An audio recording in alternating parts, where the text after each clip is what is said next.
I remember the day I checked my bank account. It was supposed to have $81,000, the savings of my entire life. I'd been saving for years, hoping to finally fix up my house and maybe travel a little before my knees got too weak. But that morning, the screen flashed a number that made my stomach drop. 0. I thought it had to be some kind of mistake. My son Ethan was the only one with access to the account. I called him, my hands trembling. When he answered, I could hear laughter and music in the background. "Dad, don't freak out," he said casually. "I just borrowed the money. We needed it for the honeymoon and some family expenses." Family expenses. I could hear his new wife giggling behind him, and then her mother's voice too. "You'll be fine, old man," his wife said. "You don't really use that money anyway." I felt my throat tighten. "Ethan," I said quietly, "that money was all I had." His tone changed instantly, cold, sharp. "Dad, you've been a burden for years. Just let us live our lives." Then he hung up. I sat there for hours, staring at the screen. My son had emptied everything, called me a burden, and gone off on a honeymoon with his wife and her mother. I didn't call again. I didn't even tell anyone. But 3 days later, when my phone rang again, it was Ethan, this time sobbing. "Dad," he whispered through tears, "please, I need help." I didn't say a word. I just listened. I sat there, holding the phone to my ear, listening to the sound of my son crying. For a moment, I almost didn't recognize his voice. This wasn't the confident, arrogant tone from a few days ago. This was the sound of a man who'd lost everything. "Dad? Please, I didn't know where else to call," he said between sobs. "They're gone. Emily and her mom, they took everything, the money, the car, even my passport." My heart ached, but I didn't say a word. I wanted to feel pity, but all I felt was an empty silence inside me. "Dad, please," he begged again. "I'm stuck in the Bahamas. I don't even have money for a ticket back." I finally spoke. "So now you know what it feels like to have everything taken from you," I said quietly. He tried to explain, to justify what he did, but I stopped him. "You stole from me, Ethan. You called me a burden. Why are you calling me now?" He started crying harder.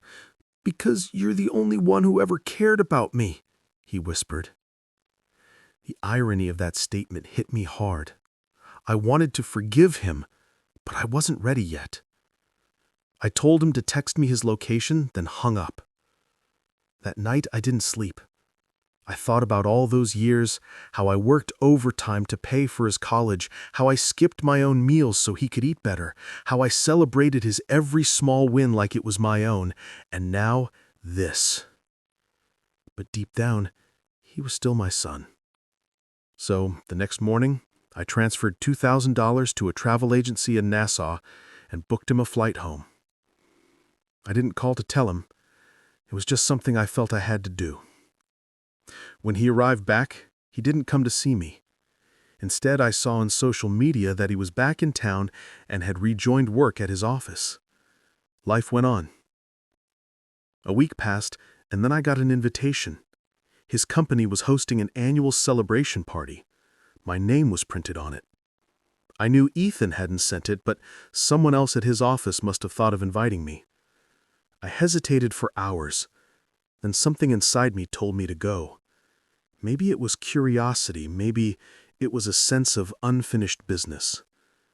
The evening of the event, I put on my old black suit, the one I hadn't worn since my wife's funeral. As I entered the ballroom, the place was filled with laughter, champagne, and people in expensive clothes. I stood quietly at the corner watching Ethan across the room. He looked tired, thinner, broken. His eyes met mine and he froze. For a moment, no one else existed. Then suddenly, a tall man in his 50s approached me with a big smile. "Mr. Davis, What an honor to finally meet you, he said, shaking my hand. I'm Robert, Ethan's boss. I nodded politely, unsure what he meant. Sir, your company back in the day, it was legendary. I had no idea Ethan was your son. The entire room seemed to turn their heads. Ethan's face went pale. Your father built half the city's digital network. He's the reason we even have the systems we use today. I could see Ethan trembling. The same son who'd called me a burden was now realizing how respected I truly was. People started approaching, shaking my hand, asking about my old projects, my patents, my achievements. I wasn't used to this kind of attention anymore. But Ethan stood there silent, eyes filled with guilt. Finally, he walked toward me, his voice low, his head down. Dad, I didn't know. I'm so sorry, he said. His boss looked confused. Didn't know what, Ethan? I smiled faintly and placed my hand on my son's shoulder. It's all right, I said softly. We all make mistakes. The room went quiet. Robert cleared his throat. Sir, would you please join us at the head table? I nodded, but before I sat down, I looked at Ethan one more time. You called me a burden, I said, my tone gentle but firm.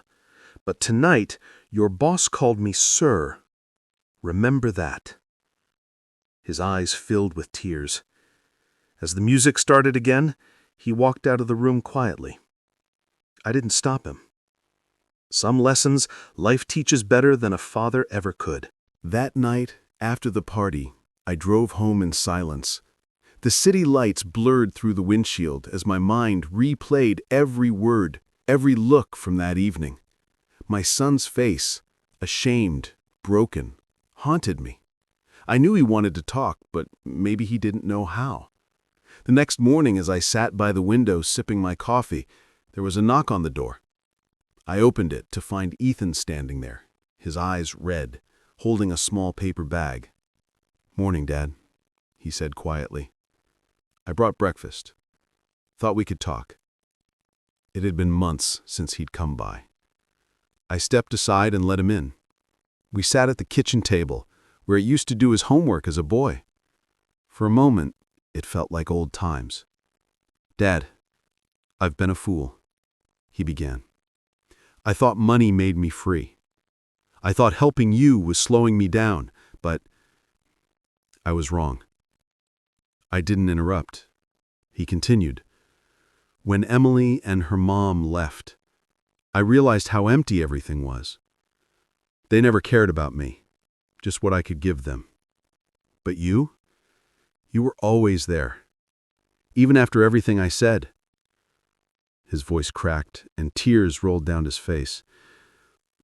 I don't deserve your forgiveness. I looked at him for a long moment before saying, Forgiveness isn't something you earn, Ethan. It's something you choose to give. He nodded, wiping his eyes. I want to make things right, he said. I want to pay you back. I smiled faintly. You can't buy back trust, son. But you can rebuild it. For the first time in years, we sat together and ate quietly. The kind of silence that didn't hurt anymore. Over the next few weeks, Ethan started visiting more often. He'd fix little things around the house, mow the lawn, bring groceries. Sometimes we'd just sit on the porch, watching the sunset. It felt peaceful, like the world was finally slowing down. Then one evening, he came home looking nervous. Dad, there's something I need to tell you, he said. Robert, the boss, offered me a promotion, but I turned it down. I frowned. Why would you do that? Because, he said, I want to start something of my own. I want to build something honest like you did. He paused, and I want you to be part of it. My heart skipped a beat. He pulled out a folder filled with blueprints and sketches. It's a tech consultancy, focused on system upgrades for small businesses. You have the experience and I have the drive. Together, we can build something meaningful." For the first time, I saw a spark in his eyes that wasn't about greed. It was about purpose. I smiled, but deep inside, a small voice whispered caution. Trust takes time. Still, I agreed to meet him at the old office building he'd rented downtown. The following morning, as I walked into that dusty old place, I felt something familiar, a sense of beginnings. Ethan greeted me with a smile and a cup of coffee. "Welcome to our new start, Dad."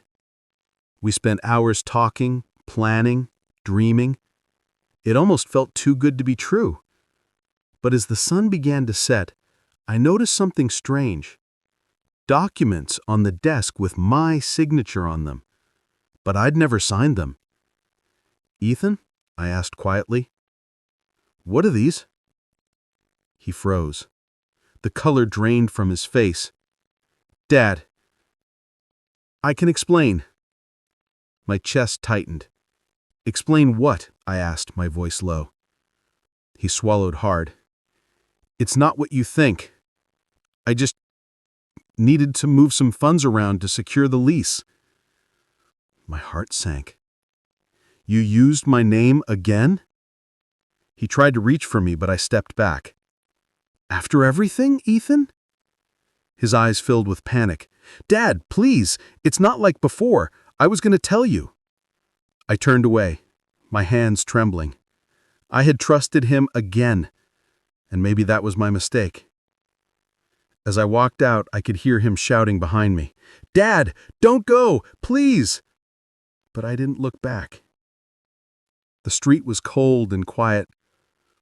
I stood there under the fading light, wondering if forgiveness really meant giving someone another chance or knowing when to stop giving chances altogether. I stood outside that half-renovated office building as the evening wind brushed against my face, my mind a storm of betrayal and confusion. I wanted to believe Ethan had changed, that he meant every word he said about rebuilding trust, but seeing those forged signatures, it tore open a wound that had barely started to heal. I walked for nearly an hour before finally sitting down at a small cafe.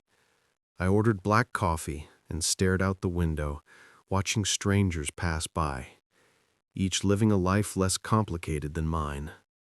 My phone buzzed again and again, Ethan calling, texting, begging me to come back. I didn't answer. That night I barely slept. I kept thinking about what he'd said, about how he wanted to build something honest. Maybe he meant it, but maybe he didn't know how. Morning came too early, and with it, a knock on my door. When I opened it, Ethan wasn't there, just an envelope. Inside were documents, a handwritten note, and a check. The note read, "Dad, I'm sorry.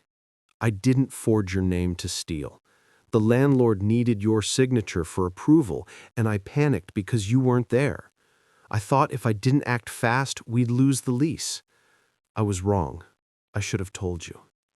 Here's the proof and the refund for everything I moved under your name." I sat down slowly, rereading his words. Could it be true?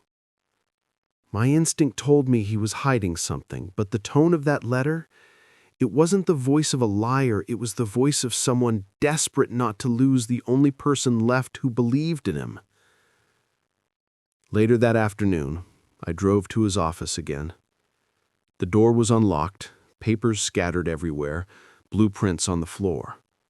And then I heard a noise from the back room, a muffled cough. "Ethan," I called. He stepped out, his shirt wrinkled, eyes red from sleepless nights. "Dad," he said softly, "you came back." I didn't answer right away. I walked over to the desk, picked up one of the blueprints. It was for a small town network project, signed and approved by several local businesses. "You've been working," I said. He nodded. "Yeah. I've been trying to prove I can do this the right way." I studied his face. There was no arrogance this time, no excuses, just exhaustion, and maybe, finally, honesty. "All right," I said, my voice calm but serious. "If we're going to do this, we do it my way. No shortcuts, no lies, no hidden deals. You earn back every bit of trust you lost." He nodded quickly. "I understand, Dad. I swear, no more mistakes." And for a while, it felt like things might actually get better. Weeks passed. We started working together, slowly at first, fixing client systems, reviewing contracts, rebuilding old networks. People began to notice the Davis name again, and this time it was Ethan who carried it with pride. But just as life seemed to be finding balance, something unexpected happened. One Friday evening, as I was locking up the office, I noticed two men waiting by a black SUV across the street. They weren't from around here, that much was obvious. When they saw me, they exchanged a glance and started walking toward me. "Mr. Davis?" one of them asked politely. "Yes," I replied cautiously. He handed me a business card. "We're from the Federal Investigation Bureau. We need to ask you and your son some questions regarding a transfer from a foreign account linked to your new company." My stomach dropped. "Foreign account? What transfer?" The man gave me a look that said he wasn't there for small talk. "We'll explain everything at the office tomorrow morning." As they walked away, I felt a familiar coldness crawl up my spine. That night, I confronted Ethan. He was sitting at the desk, typing furiously. "Ethan," I said, holding up the card, "care to explain why federal agents are asking about us?" He froze mid-typing. "Dad, I can explain." "You seem to say that a lot lately." "Please," he begged, standing up. "It's not what you think. I didn't do anything illegal." I took a step closer. "Then what is it, Ethan? Because this time it's not just my money or my name, it's the law." He looked terrified. "It's connected to a client. I didn't know their funds were from overseas. I swear, I thought it was clean." My patience snapped. "You didn't know, or you didn't want to know?" He looked down at the floor, silent. For a long moment, the only sound was the hum of the old office lights. "Dad," he said finally, his voice breaking, "I wanted to make you proud. I didn't mean for this to happen." I turned away, my heart heavy. "Intentions don't erase consequences, son," I said quietly. As I left the room, I heard him whisper, "I'll fix this, Dad. I promise."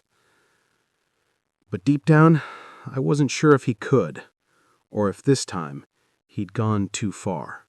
The next morning, I barely touched my breakfast. My hands trembled as I poured coffee, the weight of uncertainty heavy on my chest. Ethan hadn't come home all night. The silence in the house felt suffocating.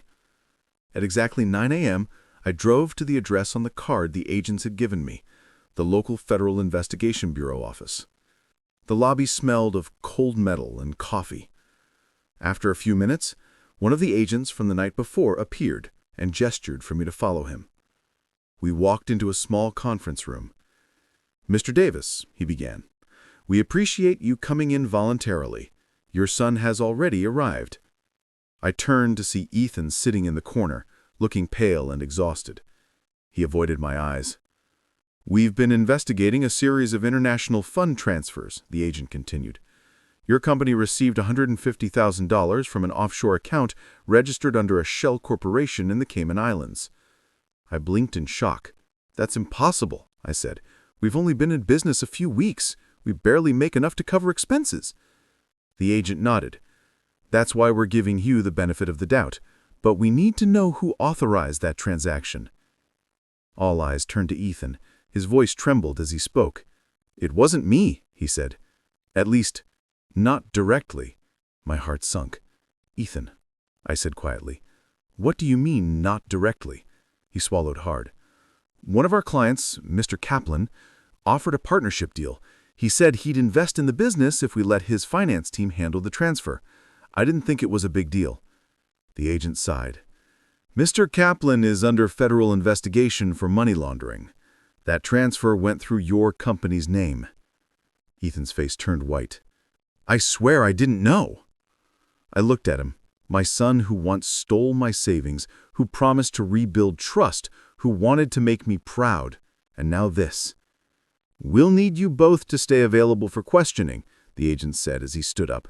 "Don't leave town." As we walked out, Ethan finally spoke. "Dad, please, believe me," he whispered. "I didn't mean for this to happen." I didn't reply. The drive home was silent. When we reached the house, I parked the car and sat still, staring at the steering wheel. "Ethan," I said finally, "this isn't just a mistake anymore. This is serious." He buried his face in his hands. "I know. I'll fix it." "How?" I asked sharply. "By hoping it goes away?" He looked up at me, tears in his eyes. "I'll find Kaplan. I'll make him clear our names." I wanted to stop him, but the determination in his voice was real. That night, while the rain poured outside, Ethan packed a small bag. He said, "I'll call you when I find him." I didn't argue, just watched as he disappeared into the storm. 2 days passed with no word.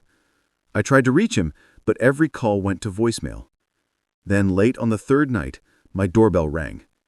When I opened it, there stood one of the agents again, this time without the polite smile. "Mr. Davis," he said gravely, "your son contacted us. He met with Kaplan, but things didn't go as planned." My pulse quickened. "Is he all right?" "He's safe, but we have him in protective custody. Kaplan's people found out he was cooperating with us." I leaned against the doorframe, my knees weak with relief and fear. "He's helping you?" The agent nodded. "He gave us information that could bring Kaplan's entire operation down. It's risky, but he wanted to do the right thing." I closed my eyes, exhaling deeply.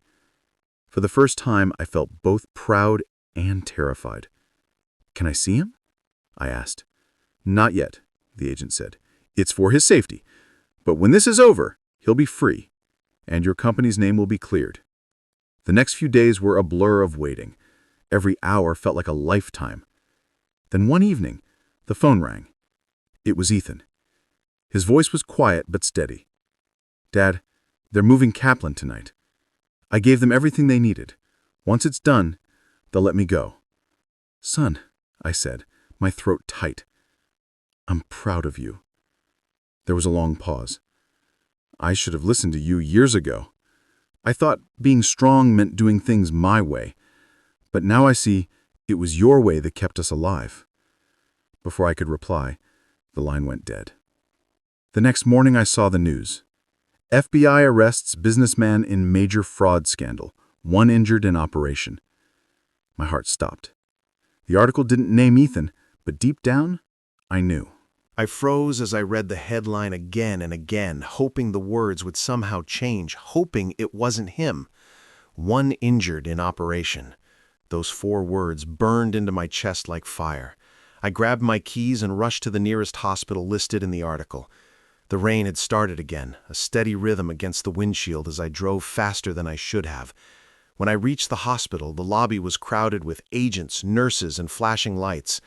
"I'm looking for Ethan Davis," I said, my voice barely steady. The nurse looked through her list, then nodded.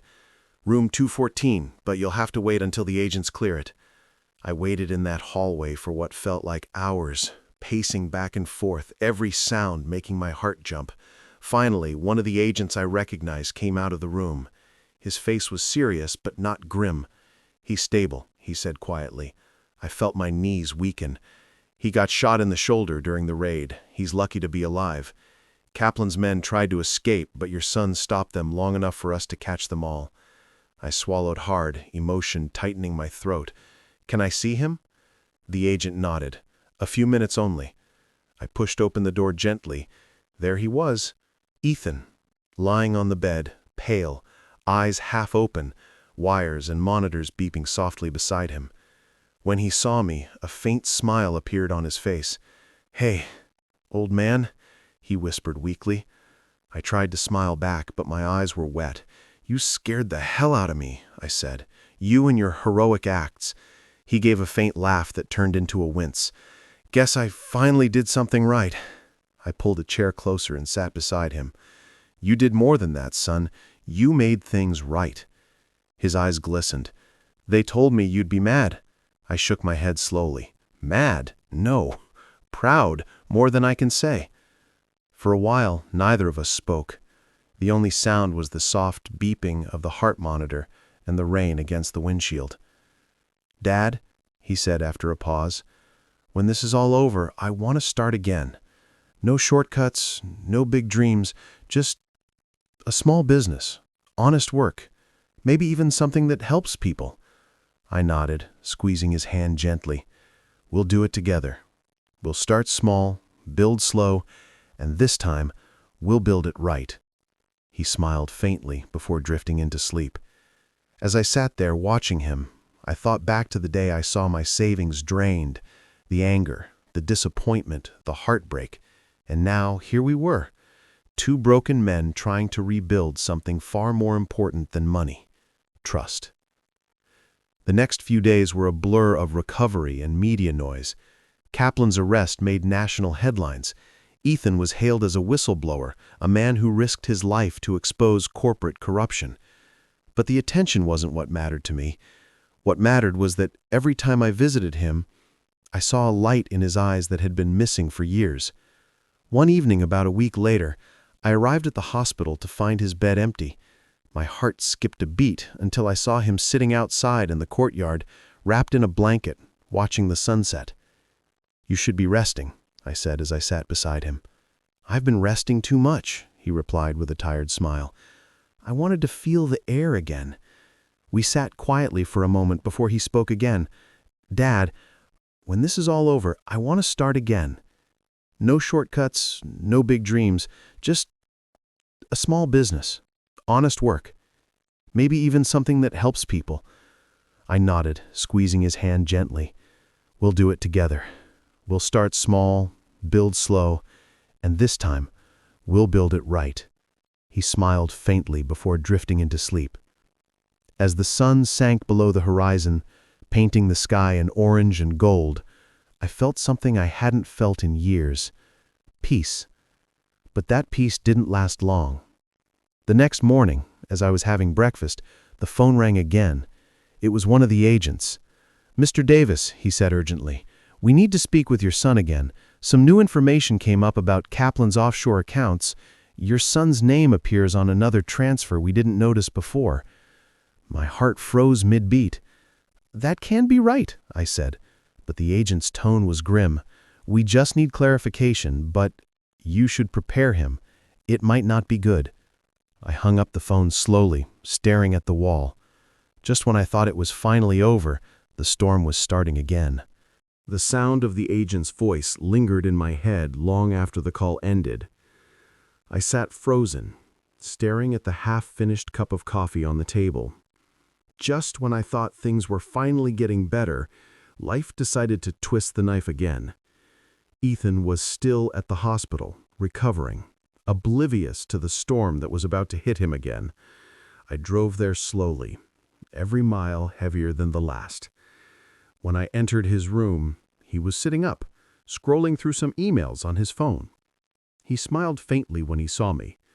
"Morning, Dad. You look worried. What's wrong?" I hesitated, then handed him my phone with the agent's number on the screen. His smile faded. "They called again?" I nodded. "They said your name showed up on another offshore transfer linked to Kaplan's accounts." He looked down, silent for a moment, then sighed. I knew this was coming.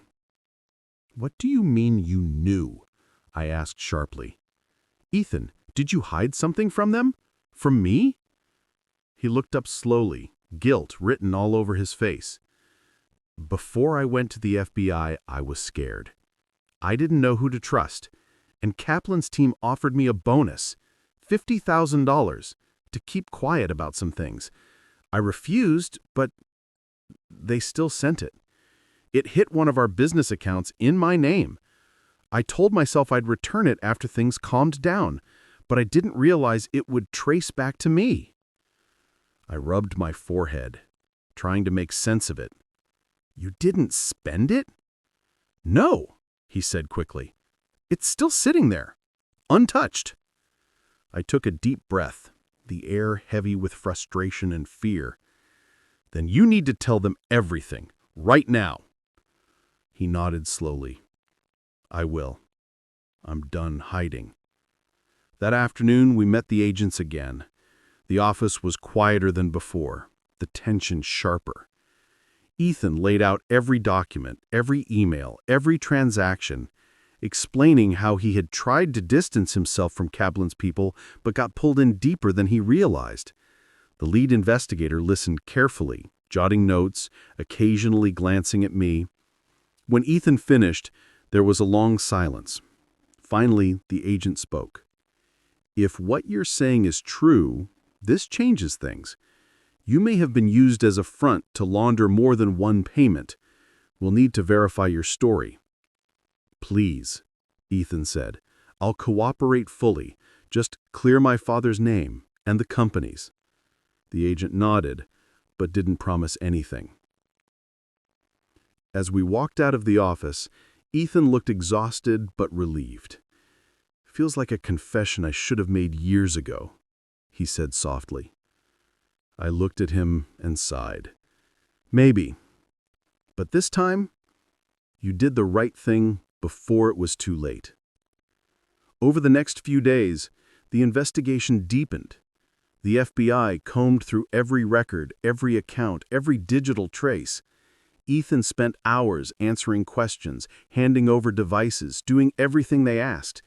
For once, he didn't run from his mistakes. He faced them head-on. But with every passing day, the weight on him grew heavier. One evening, I found him sitting on the porch, staring blankly into the distance. "You okay?" I asked. He didn't answer right away. "You ever feel like no matter how much good you do, your past keeps dragging you back?" he finally said. I sat beside him. "Every day since your mother died," I admitted. He looked at me, surprised. "You too?" I nodded. "I've made my share of mistakes, son. But the difference is, I learned that running from them doesn't erase them. You face them, one by one, until they lose their power." He sighed deeply. "I just want a life that isn't built on fixing old mistakes. Then build a new one. And this time, make it solid." A few days later, the agent called again. "Mr. Davis, we're wrapping up the case, but there's one more thing. There's a file on Kaplan's computer, a hidden one. It mentions your son as a beneficiary of something we haven't identified yet. We need him to come in tomorrow." My stomach tightened. "Beneficiary? Of what?" The agent hesitated. "We don't know yet, but it's substantial." That night, Ethan barely slept. "What if it's another setup?" he asked nervously. "Then we'll face it together," I said firmly. "No running, no hiding." The next morning, we drove to the bureau. The agent greeted us and pulled up the file on the screen. There it was, Kaplan's will, digitally signed a month before his arrest, and under beneficiary, Ethan's name appeared again, next to a trust worth nearly $500,000. "What the hell is this?" I whispered. The agent turned the screen toward us.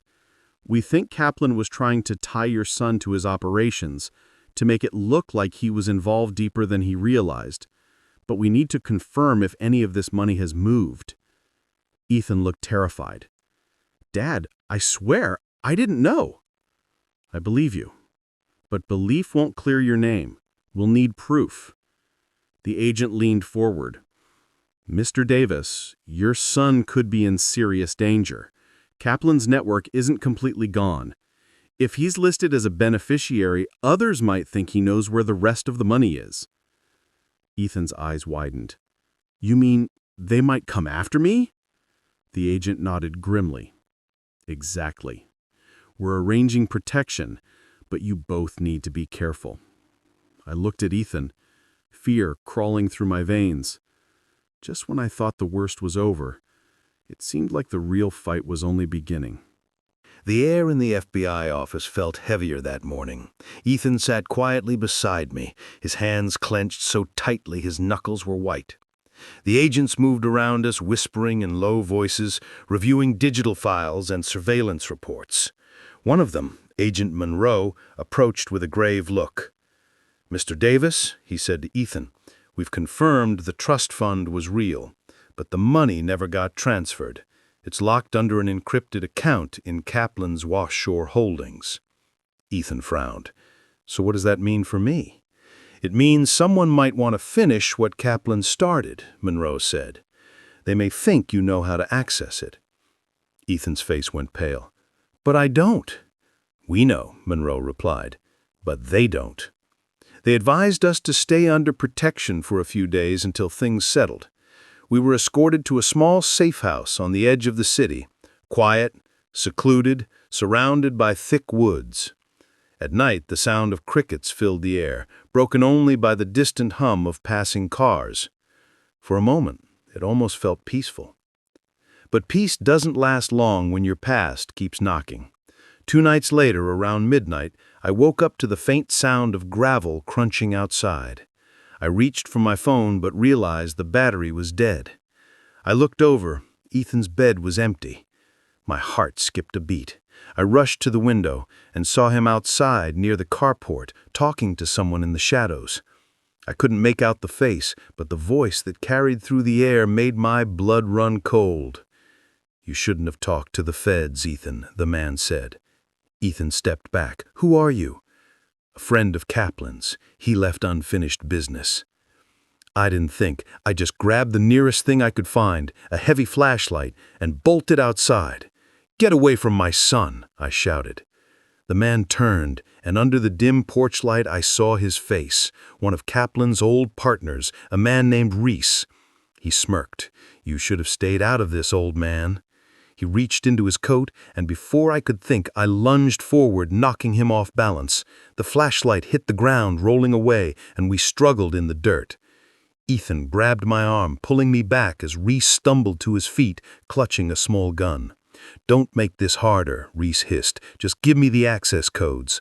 "There are no codes," Ethan yelled. "I don't have them." The next few seconds felt like hours. A beam of light suddenly cut through the darkness. FBI vehicles screeched into the driveway. Reese spun around, startled, and before he could react, Monroe and his team shouted, "Drop the weapon!" A single shotgun rang out through the trees. When the dust settled, Reese was on the ground, wounded but alive. The agents quickly secured the area. I held Ethan close, my heart pounding, realizing how close I had come to losing him again. Later at the bureau, Monroe explained everything. He said we intercepted his call earlier tonight. Reese was trying to extract the codes Kaplan left behind. We believe Kaplan had hidden more than $500,000 in crypto wallets and used your name, Ethan, as a decoy to mislead investigators. Ethan rubbed his face, exhausted. "So this is over?" Monroe nodded slowly. "As far as we know, yes. You and your father are clear, but if we find anything else, we'll contact you immediately." For the first time in months, I felt my shoulders loosen. The storm that had torn through our lives was finally passing. The next morning, we returned home. The house looked the same, but something inside us had changed. Ethan sat at the kitchen table, staring at a framed photo of his mother. "She'd hate what I've become," he murmured. I sat down across from him. "No," I said softly. "She'd hate what you almost became, but she'd love who you are now." He looked up, eyes glassy. "I've caused so much pain, Dad." Pain can teach, I said quietly, but it doesn't have to define you. He nodded, a tear rolling down his cheek. I want to make things right. I'll rebuild the company, the honest way this time. Then start today. Not for Kaplan, not for me, for yourself. Over the next few weeks, Ethan began turning things around. He reopened our old office, hired new staff, and began consulting on small projects again.